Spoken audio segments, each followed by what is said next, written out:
The history of the haciendas was different in all the country. Each area had its haciendas, and they would produce according to the soil, climate, or minerals. From 1567, the Royal Statute would specify haciendas' characteristics and be determined as cattle raising, mining, or agricultural. With the mining expansion, the economic consumption grew. So towns, haciendas, and agricultural ranches expanded. But this caused a geographical mutation and the native depopulation. The first form of organization was a commandership. The commander had a direct relationship with the Indians. The former would receive tributes as vassals of the crown and services, while the latter would receive protection, education, and evangelization. Their main goal was the procurement of goods. Unfortunately, there was a lot of abuse from the commanders because they would sometimes sell or rent their natives as slaves.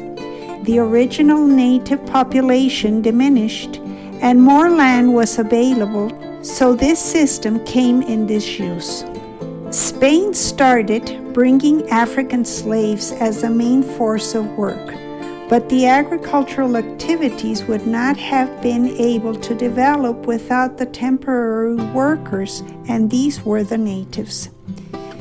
To end the work monopoly, the Crown implanted in 1550 a substitute system named distribution, with which the Indians had to work by day labor in the Spanish haciendas.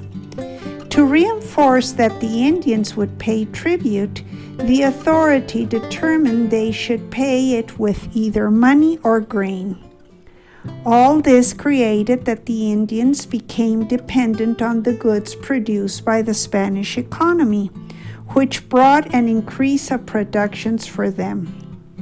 Starting the 17th century, the new agricultural entrepreneurs opposed the distribution system and changed it to a free market. The new design made the crown lose power and left the laborers unprotected and in the hands of the landowners, who became judges, masters, legislators, and the police power.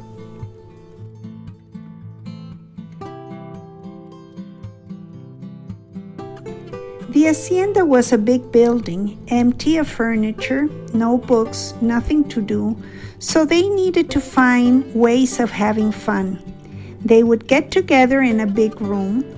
The landlady would play the piano. The concurrents, composed by administrators, butlers, carriage drivers, butchers, cattle herders, maids, would dance the typical Mexican dances. This apparent mix of classes between masters and servants would not cause a lack of respect from the latter.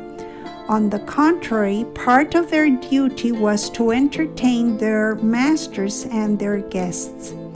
There was no feeling of democracy or equality. They would say together but not mixed. In the hacienda, the master would use his power, prestige, and influence for the workers' benefit. Social solidarity and the worker would correspond with personal service, loyalty, and obedience. This treatment was the ideal condition that many masters followed, but unfortunately not all did. The inequality of situations in many cases started to build up. Eventually, with the War of Independence and the Revolution, many haciendas were abandoned and ended up in ruins. Fortunately, by the end of the 20th century, the government decreed the recovery of our patrimony, and the haciendas received economic support to renovate them and convert them into boutique hotels, spas, etc., boosting tourism in Mexico. Loving Mexico thanks you for being with us today.